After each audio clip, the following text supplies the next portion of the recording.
Hello and welcome to Conversations with me, your host Joy Fernandez.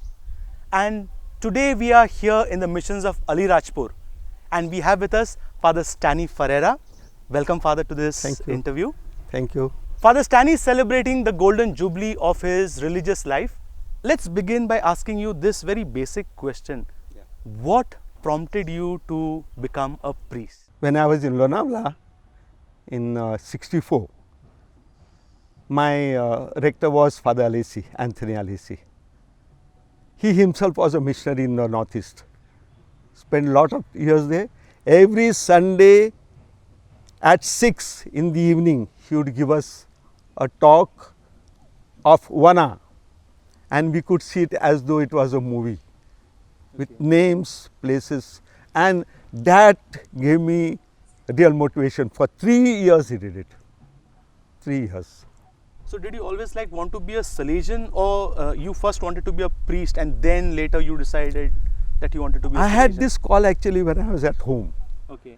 The parish priest, Father Clement Dissa, in Muruga Parish, St. Mary Magdalene. He used to call us. I used to serve the Mass, and he had very good contact with me. So I saw in him, I could be one day like this. That was the starting point. Okay. And when I heard about Lonavala Apostolic School, one of my companions, Father William Falcao now he said, I am there, would you like to come? That was the starting point to go into Lonavala. How were those days of formation? If you can recall those days of formation, how were they? I always recall them. It was a wonderful place, Lonavala. In fact, that time we were not allowed to go for Christmas holidays. Oh. And this to organize so well that we never felt that we are not at home. Father Bianchi, scouting, outing, enjoy, also a little bit study, doing some things. And then even in May, just 1 month holiday we will get. But I remember those Lonavala days cannot be forgotten. So you began in Lonavala. Then, what was the formation process that you went through? Okay, Lonavala from 8th standard, Okay. in that time it was 11th standard SSC. Okay. Those 5-6 years I remember with some kind of nostalgia. Fantastic. Okay. I first time learned to play hockey there, football, various games, amount of things. Okay, that was games. I did not know English well Okay. from a Marathi medium, Okay. and straight away going in 8th standard. That was very tough. Everything, the atmosphere was English, and that was actually first year was a real struggle. But somehow or the other, the superiors were so good, they gave us extra coaching, and within 2 years I think I picked up. Okay. Yeah, so that was a very difficult period. But the activities, the love of the Salesians, the brothers there, it was fantastic. Whenever somebody is becoming a priest or someone is going to get ordained, there are a lot of doubts and confusions that go through their mind at that time, and they are going to take this big step, and there is this anxiety. Do you remember something of that when you were about to get ordained? What was going on in your mind? Before ordination, when I wanted to take the perpetual profession, Yeah.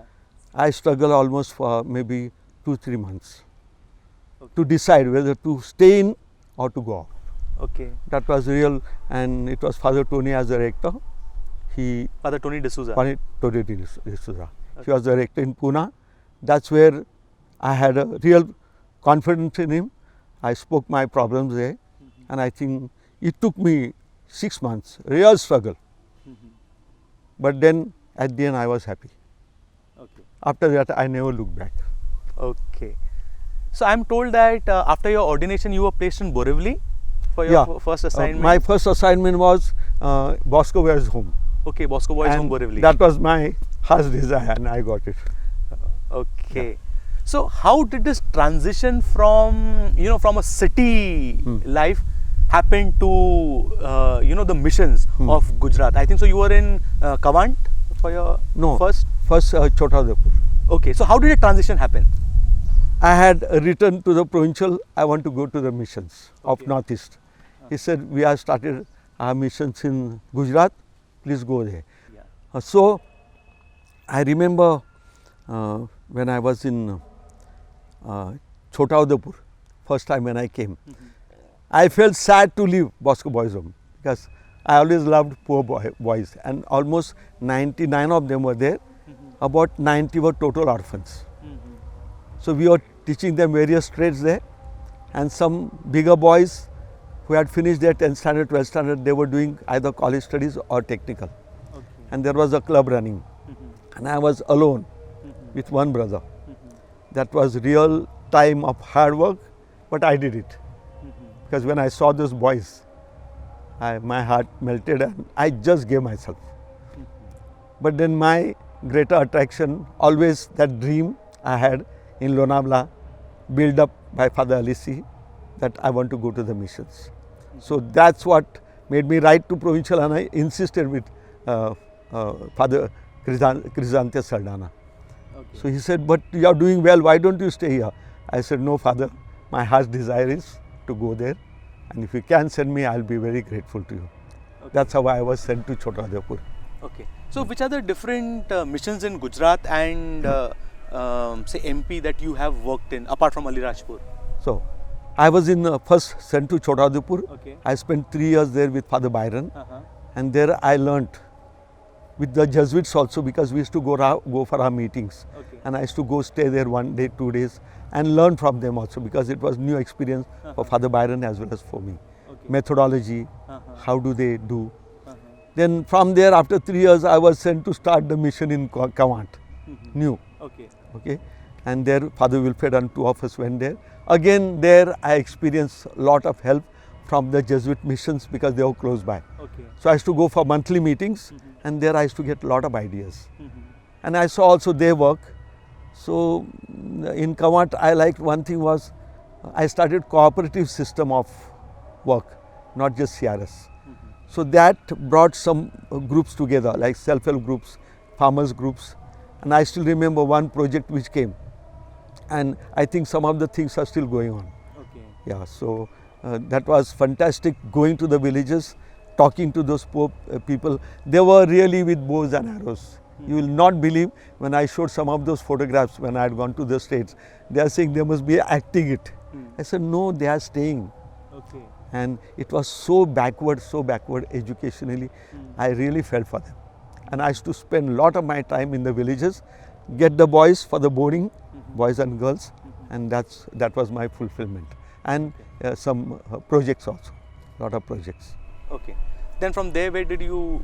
From there, I sent to Kawant. From Kawant again to Chhotaudapur. Okay. From Chhotaudapur, I went 1 year for a spirituality course in USA. Okay. Then back again to Kawant. From Kawant, they asked me when I was a rector in Chhotaudapur to study. We are trying to take Alirajpur. So I met Father Bishop Anathil of Hindu Diocese, who was in charge of this area, Alirajpur. One thing I still remember what he told me. He says, see, we are trying to get my priest, but nobody wants to go there. Okay. Also, I tried SVDs. Afterwards, I found out the reason. I did not know what was the reason. So I started studying. So there I found out that this is one of the worst place infested with dacoities. And then I went through 1 or 2 gazetteers. They were saying that it is one of the worst murder rate case. Alirajpur was the place in Jhabua district. And then when I had to give that study, I found out from the children at Chhotaudapur boarding and in Kawant, there were 56 villages which were related. Either the mother was from there or the daughter was. So I told Father, I think if there are 52 villages which are similar to that language and that culture, I think it will be quite easy for us to work there. Okay. But the other thing, as soon as after I came to know that this was the thing. In fact, Guinness Record Book records it, that one of the worst place in the world for murder rates. Okay. And then I came to know why nobody wanted to come here. Okay. So that's how. Okay. Yeah. I believe you have spent most of your years of religious life over here in Yeah. this place. 16 years. This is the 16th year. This is your 16th year. Yeah. So can you tell us what has the curve been as far as the growth of the mission here in Alirajpur is concerned? When we came here, I tell you, that year was frightening. We had just one house. This thing was, nothing was there, not even a tree was here. One tree was in the center there, then two trees were there. And we had just small house there and one small section of the building as a school. Okay? And at 6 o'clock, no vehicles can come inside here, no vehicles can go. They had a convoy. 9 o'clock, convoy. After that, no movements. Okay. Then government servants were told very clearly in the gazetteer, if you come after 12 o'clock in the afternoon, we are not taking responsibility for your life. That was the state. And I have experienced this. I am not just talking like this. And I remember even at 4 o'clock, people robbing goats, taking like this with masks, nobody would question them. I have seen them going like this. This was the way they used to go. Okay. And if you notice the old house, acrylic windows are put there. So my first night, I got up somewhere at say 12 o'clock, noise. And I went and woke up Brother Savio. He says, don't worry, go and sleep. Robbers are coming, they are telling you don't come out. Okay. And somewhere at 4 o'clock again the same thing. Like this happened 2-3 days. Then he explained to me that they are going, they will not attack you, but don't come out. Okay. So that was one of my experiences which I cannot forget. Okay. So yeah. So Dacoity, I have seen even robberies happening during the day and all that. And people would not come in their way, because otherwise they would attack. Okay, so what are the different activities that have happened over the years to what it is right now? So how, can you just tell us something about it? You know, we had already started a school in the town because the house was getting ready here. Okay. LKG, UKG. Okay. Then they started in our house Okay. till 2nd or 3rd standard. Okay. Then after that, I came here in 97. And that time it is 2nd standard was going on there. Okay. And you know, there was tremendous happiness in the town that at least we have got some English medium school here. Okay. And from the beginning only, Brother Savi and myself, we said, what should happen after 20 years here? And I remember sitting near the well there. We sat down somewhere at 4:30. We did not realize it was dark. So that was the time we said we must have a school here for the youth who are just struggling around, not getting education. We can start a small non-technical formation thing. Then if there are some Catholics here, we'll have to have a parish here. And let us make it into a school which is special. So we made a rule. In the campus, everybody will speak English. Okay. And I think that has given impetus. And when those small children started speaking English, the whole town was shocked. In fact, no major people used to come here. They used to ask transfer immediately because no good education was here. When Don Bosco started and they saw the quality of education we were giving, they started asking to come here. And I have heard this even from some of these police officers or other officers. That Father, thank you very much for starting this school. And also other fathers were there. I think the standard from 2005 till I think last year, we always had first rankers here in the district. Okay. First, second and third rankers. Oh, good. And all the activities possible in a Salesian place.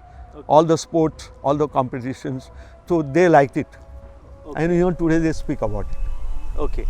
I believe you also reached out to the neighboring villages for a lot of work. Yes. So could you just tell us something about those works? You know, it started like this. How do I contact? Because after 6 you cannot go to the villages. Yeah. So I used to, Brother Savi would manage the school, I used to go to the village. Okay. Go and visit, become friendly, come to know the language, come to know their culture. And I was deep. I in fact learned some Bhili as well as Bhilali. Okay. Yeah. And then I saw, as soon as I picked up languages, these people were not robbers by nature. But they were pushed into it because there was no proper rain here. The soil was very bad condition. So they were drawn into it because of their need for filling their stomach. Correct. Once I came to know that, I started making self-help groups. You won't believe, within 1 year we had 80 self-help groups. 80 self-help groups? 80 self-help groups. Oh. In fact, we would contact the Sarpanch or the village leader. Okay. And when they saw 3-4, we started with Gadar village. And they saw the improvement there. And in 2000, there was a drought. Okay. So we went to CRS, they gave us food for work, and from the province also. First thing we did was, there was no water. So about 40 wells were dug, Okay. deepening of wells. And that gave us a contact in the villages. Okay. And they saw that we are come here not to take their money or bully them. So water is very essential. Yes. With that, self-help groups, we started savings. Then we began cooperatives. Okay. Another thing which I had studied earlier in Chotadipur and Kawant through Ahmednagar, I started their watershed projects. Okay. And this we started in 3 villages. And that had a tremendous success. And I think even today, if you go to those villages, they will talk about watershed. Because that gave them, and slowly they told me, we have stopped robbing now. They have started growing vegetables, they come to sell here and they are managing now. Okay. That is the state. Same thing happened in the school. The standard went on, and as I told you, from 2005, Okay. first rankers in the whole district was a big achievement for the people. And their children would speak English, which they have never heard. Okay. And that standard is still kept. Okay. Yeah. So first preference, even in the surrounding areas, is Don Bosco. Okay. So I think we had lot of interventions in the villages, watershed, self-help groups, various schemes of the government, Okay. income generation programs, and we brought one place about 32 acres, just 4 kilometers from here. Okay. That we made into a model for watershed. Okay. People used to come from Indore, from Jhabua, from Chotadipur, Kawant to see that. Okay. And that was a model which people understood. And we took them also to Ahmednagar. They saw and they gave us total cooperation. And I think the success story of village work is watershed programs. So today, when you look at all the works that the Salesians and you have been able to complete over here, what is the feeling that comes to your mind? I am grateful to God, because my motto was St. Luke's Gospel, 4th chapter, 18. The Spirit has sent me to give liberty to the poor, preach the good news, and liberate them. And I think that motto which I had taken for my priesthood is, at least I am feeling satisfied. And I can see the people where they have come up. You won't believe, they used to move with bow and arrows here, everywhere. Today you don't see it. And they had very poor houses. Today you can see one 2-story building. And the Gadar village, there was not a single motorcycle. Practically all of them have brought. Not with robbery now, but hard work, and they are doing their work. So that gives you happiness. And some of our boys, you won't believe, are in various countries today. Yesterday I had gone for the marriage of one girl. She says, Father, you must come. She is working in Ahmedabad and managing, I think, about 7 or 8 countries. Okay. And she remembers, says, Father, I know the way you have brought us up. All the Salesians, all those who have worked here. Really, they have given their best, and people here, even the collectors and SPs and all, they want their children to be here. And that is the, I think, contribution of Don Bosco, who gave us this wonderful system of education and activities.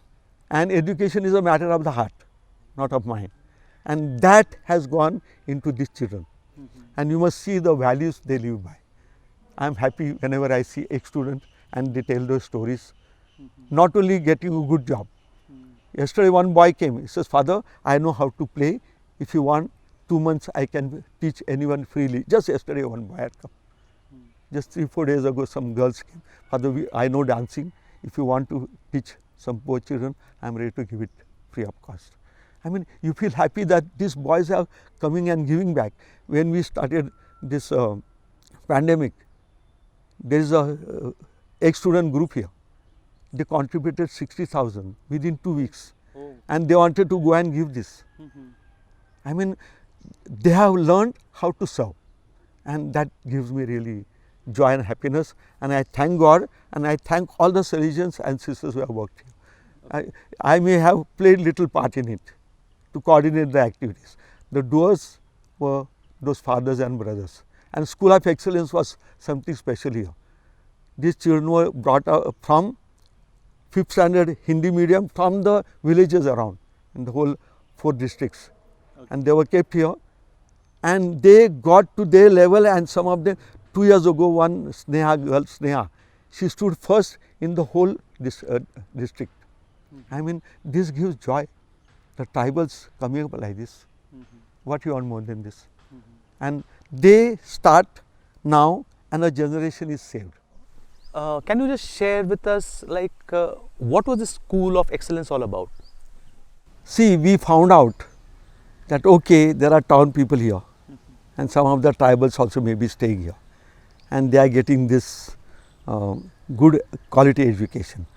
We said, even the Jhabua diocese as such, that what about those children who are right in the interior villages and they are talented, but they don't have means or they cannot come here. So we said, let us start a boarding where we can keep these children. Okay, let them carry on till 5th standard in the Hindi medium. We have IQ test.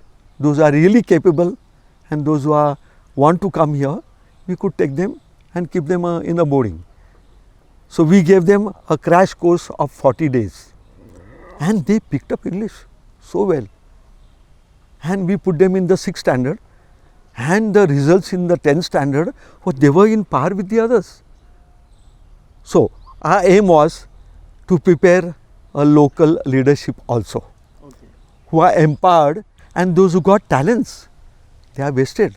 So can this talent, can this used in the leadership of the local area, where they can be agents of change in the social as well as all the departments, and they can bring, they will know their own problems, they can bring in change. And I think that was the thinking behind, and I think it is working. Some of them are gone. One of them has become judge already. Okay. Yeah, I think some of them are already done IIT, and some of them are working, and they, most of them wanted to become collectors or SPs and give their service in this field also. And that empowerment comes because they stay here, speak English, and we have a lot of activities, so that there will be a unity, there will be inclusiveness, and say all of them will treat each other as their brothers and sisters. And this is what Constitution speaks about, integration. We don't talk about a religion here. We talk about people who are gifted, they are given chance, and they bring out and they serve the nation. And once you serve the nation, and we always tell them, why not on Indian level you people go and make certain policies which will be helpful to farmers, to the others, and the poor children who don't get chance. So that was the whole thing behind it, and I think we have succeeded to a certain extent, because we know where some of them have reached already. Okay. And I think may not be 100%, at least say according to me 60%, I think we are finding it's good. And now a lot of local people have started coming. Okay. So let them develop their talents, and I think it will be a good intervention. When you look back at, say times during the 1990s and you look at now, do you think missionary work has become difficult given the political scenario around and with the different things coming up? What do you think? It started in 2004. There was an attack on 16th of January. I remember the time also, 5:15 in the evening. I mean, there is misconception here. There are different churches here. So they think that we are the main persons who are organizing these things. Okay. So perhaps misconception. I speak to some of them now. Yeah. Father, we did not know this. Okay. Okay. So that attack, when I was coming, the jeep was burnt, I was hurt. But I knew that this was done by, I think, some external force, not the local people. And the tribals, I don't think. Okay. So that's why I wanted to come back. Council was telling me no. I said no. I know the place, I know the area, I think this will go off. Okay. Okay, there will be always political influence. Okay, there are political forces who want to get votes. So they will do this. I think you have to take it cool, and ultimately people are appreciating it. There will be few. Okay, I think we should be ready for that. It is a tough place, I am not saying no. But I think if you have little courage and hope, and when people see good work being done, I think nobody can. When they see it, good work being done, I think nobody can give you real trouble. There are some who say that, you know, in the 90s, the Salesian spirit was very strong here, say in the Gujarat region. You had Salesians coming together, mingling together, which seems to have died over a period of time. I don't know. Do you agree with that? What do you have to say about it? I am the promoter of it, even today. I try to force them, we must meet once a month. That's where we share with each other. Others here, with whom do we share? And we get ideas from each other. And if somebody is sad or somebody is going through, he can express his, say, okay, this is what is happening to me. And that's where at least I used to get courage. I learned this in the Northeast as well as with the Jesuits. They wouldn't miss their monthly meetings. I've been telling them this, okay, we cannot force any person. And I think there is that revival of singing, enjoying yourself, enjoying each other's company. I think that has to come back. I am fighting for it, I am having it. So those who want to come, they come. Those who don't want to come, no come. It's not to eat and all, but to meet each other, share your joys and sorrows. And I think that strengthens you. Now, I do not know of other instances, but I know at least of two instances. Say one when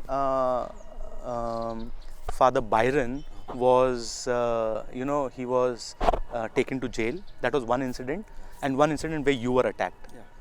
Now, these are incidents that actually instill fear in your heart and make you to run away from these kind of situations. You didn't get scared. What actually, drives you to still stand your ground in spite of facing all these things? In the heart, I know I have not done anything wrong, first. So your heart is confirmed. Secondly, one day you have to die. Okay, if I am dying for a good cause, what is there? That is my belief, personal belief, okay? But I see people good around. There will be 2 or 3, especially mob comes, okay, this can happen. I was there with Father Byron when I was in Kawat, and I went there that night when he was, yes. And I prayed for him, okay, he had to stay 1 month in the jail. But I was constantly in touch with him. And he also came back. Yeah. And we started, and I think I took over from him. First 1 year was suffering, nobody was looking at us. When they come to know the reality, I think we came very forcefully. We started a school, whereas there was no school before. And with school, technical and all that thing, I think it improved. Even here the same thing happened. After 2004, the school went higher, the boarding came, which was not there before. And I think at least that is my looking at thing. So let us go there and hope and go ahead. Things are going to come. Everybody's life there are problems. Take the problems, and I think you get that inner joy, and that is the one which nobody can take away from you. So okay, I have decided to come here to serve these poor people, and the joy which I get is, nothing compared to little suffering we have to go through, privation we have to go through. At least that is my way of looking at things, and I think I have enjoyed life even in spite of difficulties. That inner peace, joy, happiness, and seeing poor people coming up. So that gives me a lot of satisfaction. See, everywhere in the church we are seeing a dwindling number of vocations. You think vocations are reducing, and what do you think would be the causes behind it? See, first and foremost, globalization, consumerism. Youth will be attracted to this. That's their attraction. But if they really taste in serving other people, you get that inner joy and happiness, I think slowly they will come back. And I am seeing it already happening. I am seeing it happening. So they can see your life, you can share sometimes, and some of them are opting even today. the type of life which has come, modern life, there's enjoyment. And that is a happiness which is not lasting, which I suppose a young man may not realize immediately. So once he sees some models, I think they should be, I mean, okay, it is going to remain for some time. And there are changes in the world, in the whole situation. So it might be difficult, and we may have to find different ways of doing these things. We wish you all the best for all that you are doing. We hope that you have many more fruitful years ahead, so that the good work that you are doing may continue and flower abundant fruits over here. So congratulations to you, Father. Thank you very much for sharing this. Thank you very much. I was so involved, I do not know even they were doing whatever they were doing. So that was Father Stanley Ferreira with us. I hope this interview has given you some insight as to how the Salesians have worked over here in the missions of Alirajpur and how this mission has really flowered. So till we meet next, keep the faith and always remember that life is beautiful, so live it to the full.